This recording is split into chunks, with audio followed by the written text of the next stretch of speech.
Yo, what's up, guys? It's your boy Bernie here along with Pete.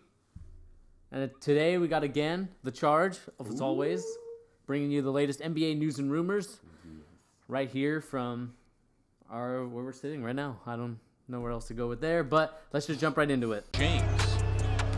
LeBron James all the way in.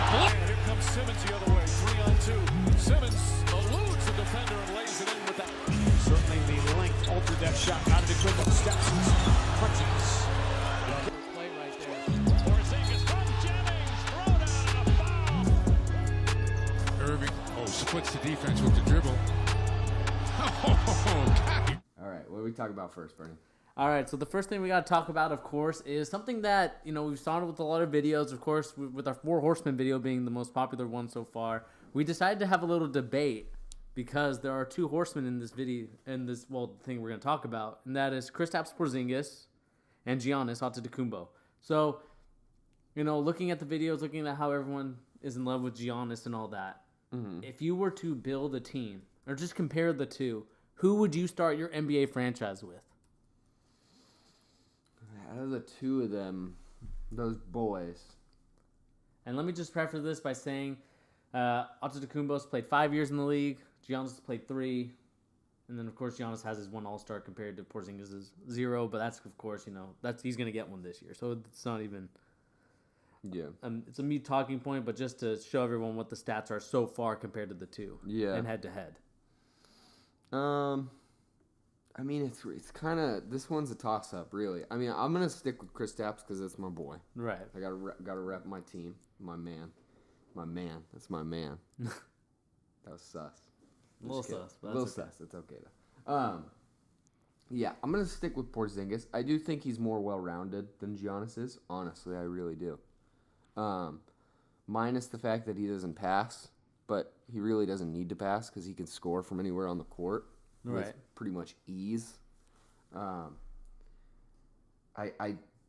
honestly think his defense is a little bit better than Giannis's is Okay. right now. Considering how Giannis is built, he should be a lot better on defense, and I think he will eventually. He seems like he's obviously incredibly committed to being the best in the game as of right Right. now. So I think his defense is going to get better. But as far as Kristaps is concerned, I can already see him being an elite level defender for the level of player he is. He'll be an elite level defender. I mean, just look at that the 3-block play on Cody Zeller. Did you see that? Yeah. You can't teach that. That's just hard work on defense, and Kristaps is showing it. I also think his jump shot is a little bit better so far. Giannis needs to work on his jump shot quite a bit. But really, it doesn't really matter between the two of them. They're probably the two best under 25 players, in my opinion. Right. Those are the two I'm picking as far as the two best. But it kind of depends on where you want to go with it. I mean, Kristaps is not going to be the guy dribbling down the court. Giannis could be the guy dribbling down the court. So kind of how you want to build your team, what you want to do as far as point guard and all that is concerned, kind of Right. is up for debate. I'm taking Porzingis. All right. Well, just to be different, I'm going to go with Giannis. I think the Giannis's game is built around getting buckets in terms of in the paint. He has a very good post game. I mean, kind of. He still needs to work on it, refine it a little bit. I do like it, but at the same time, I think he has the ability to also pass the ball well. And it's just, I mean, we've seen it with LeBron James, Kevin Durant. Those guys can pass the ball. Yeah. And with LeBron James being the higher end of it. Yeah. But Giannis is still good enough to me to get people involved in the game. He's very lengthy. He's good enough to where he can drive in the lane. It only takes him one step, and he's already laying it up. Yeah. And with that, you crash in the defense, and it's easy to just kick it out to your wings or your corners for 3-point shots. I think his game is very predicated towards him having the ball, I think, in terms of being a facilitator. I know we talked about Eric Bledsoe coming in, but like we said, he's a score-first point guard, not going to really facilitate as well, I think. And once Giannis evolves into it, I mean, these guys are still pretty young. They're under 25. They've got a lot of game to grow left. And I think if LeBron can teach Giannis, if they somehow meet up in a workout next season, in the offseason, Yeah. I think Giannis could take his game to even a higher level than it is right now in terms of not as scoring-wise, but passing and rebounding. His I mean, overall game. yeah, if we look at the stats here, so for what they've played so far, Porzingis is beating Giannis in points per game and rebounds a game. But like we were talking about here, Giannis is leading in assists per game and steals per game. And like you were talking about earlier, Kristaps is leading in blocks per game, as evident with that 3-block play on Yeah. Cody Zeller, who I think he was like a top 10 pick. Do you remember that? That's unreal. I don't. I gotta look it up. I mean, they have Kaminsky too, who was he was a first-round pick. But he's not bad. Like I think Zeller is worse than Kaminsky. I don't know. Zeller's not that bad. He was the 4th pick. Yeah. That's real high for Cody Zeller. But yeah, you're getting blocked 3 times on one play. You gotta fix something. Yeah, and then just looking at it again, of course, with Porzingis, you are getting the better 3-point shooter, a guy that can stretch the floor, a guy that can go down low with the big boys. But I do think in terms of field goal percentage, of course, Giannis is leading with 50, and of course, Porzingis with 44, almost 45. It's about the same almost in terms of 45 is really good for an NBA player. 50 is like extremely well, and I don't know if it's just an aberration and it'll go down as the season goes on, but I don't know, man. I just think Giannis is one of those guys that'll definitely be this is going to be a 2-horse race, I think, for MVP if Giannis and Kristaps are leading their teams to these wins, which they are so far. And I think we might have had our predictions wrong for MVP.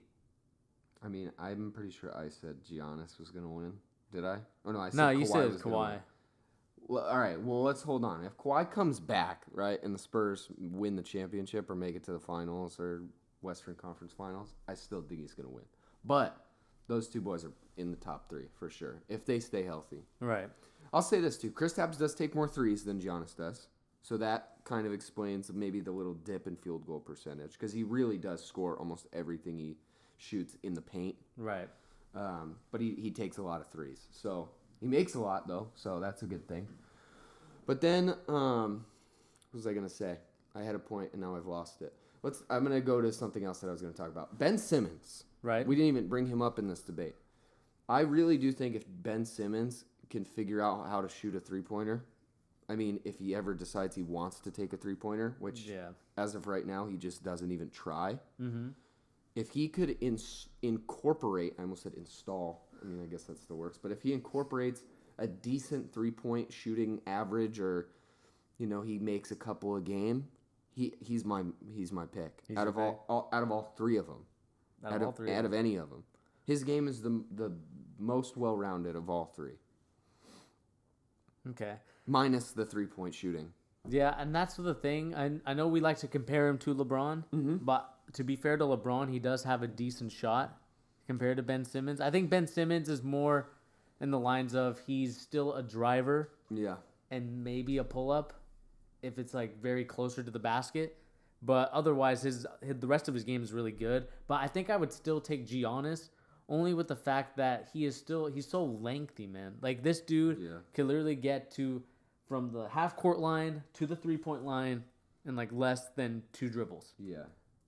And it looks like he travels, but he doesn't because he's so long. Yeah.